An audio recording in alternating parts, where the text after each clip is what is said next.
আমি শুনেছিলাম যে অসুস্থ, কি জানি নাম, বাবা রামদেব নাকি অসুস্থ, বিভিন্ন জায়গায় দেখি তো একটা পোস্ট দেখলাম বাবা রামদেবের এমনি তো কি একটা মানে প্রোডাক্টের, তা আমি না লিখেছি কি বোধহয় ওটা কোনো খবরের কাগজেরই প্রোডাক্ট বা কোনো কোম্পানিরই প্রোডাক্ট বাবা রামদেবের।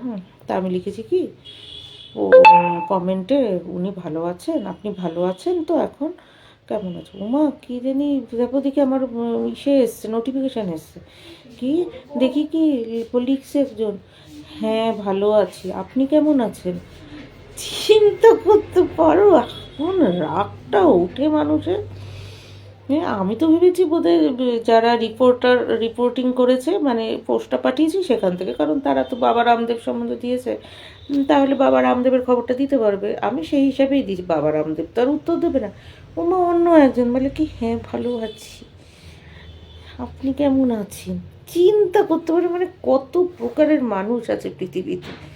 আমি বাবা রামদেবকে জিজ্ঞাসা করেছি যে আপনি কেমন আছেন এখন, কারণ দেখছিলাম উনি খুব অসুস্থ, হসপিটালাইজড, সেই হিসাবে আমি বলছি যে আপনি কেমন আছেন। যদি উত্তর পাই, উমা অন্য একজন বলে কি, হ্যাঁ ভালো, আপনি কেমন আছেন।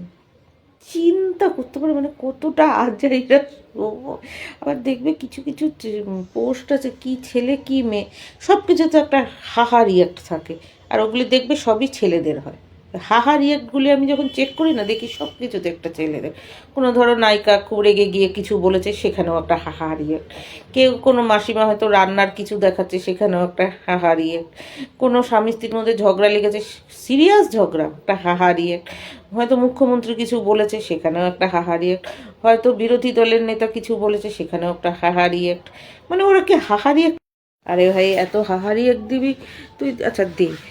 দুঃখের জিনিসে ধরো শ্রাদ্ধ বাড়ির ব্লগ শুরু করেছে, সেখানেও হাহা রিয়াক্ট, কেউ কারোর নিয়ে কন্ট্রোভার্সি করছে, সেখানেও একটা হাহা রিয়াক্ট, হ্যাঁ ঝগড়া বেঁধে গেছে দুটো মেয়ের মধ্যে, হাহা রিয়াক্ট, পাপা কি পরি অ্যাক্সিডেন্ট করেছে, সেখানেও একটা হাহা রিয়াক্ট, দুঃখ বলে কিছু নেই।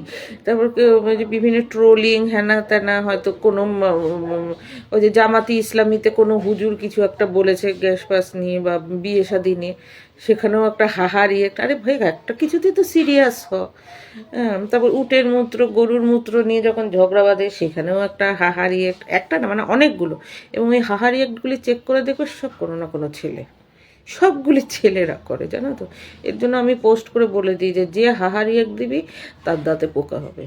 অনেক সময় আমি দেখেছি, ধরো মেয়েটা মোটর বাইক চালাতে গিয়ে ডান দিক করতে গিয়ে বাদিকে চলে গেছে, ডান দিকে সিগন্যাল দিয়ে বাদিকে চলে গেছে, একটা হাহা রিয়েক্ট। হ্যাঁ, সে কোনো ছেলে তার আর এক বন্ধুর কাছে আচ্ছা সে কেলানি খেয়ে গেছে, হাহা রিয়েক্ট। আরে দুনিয়ায় সব কিছুতে হারিয়ে, ওই যে মহা মৈত্রকে হাত পা ধরে নিয়ে যাচ্ছিল পুলিশ, সেটার মধ্যে পর্যন্ত কোথায় আরও লড়াই করবে যে হ্যাঁ ইস এরকম কাজ করলেও, মানে রাগের রিয়াকশন না দিয়ে হাহা রিয়েক্ট। ও মা গো মা গো। তো মুখ্যমন্ত্রী মমতা ব্যানার্জি বিভিন্ন ছড়া টড়া বলেন, আর এবার একটা বয়স্ক মানুষ বলেছেন, ঠিক আছে হাহা রিয়েক্ট, সব কিছুতে হাহা রিয়াক্ট করে যাচ্ছে। তারপরে অভিষেক বন্দ্যোপাধ্যায় দুই হাতে দুটো ঘড়ি পড়েছিল বলে, ঘড়ি তো না ওটা ওদের একটা হাহা রিয়াক্ট, মানে এরা নাকি আবার ভোট দেবে, চিন্তা করতে পারো।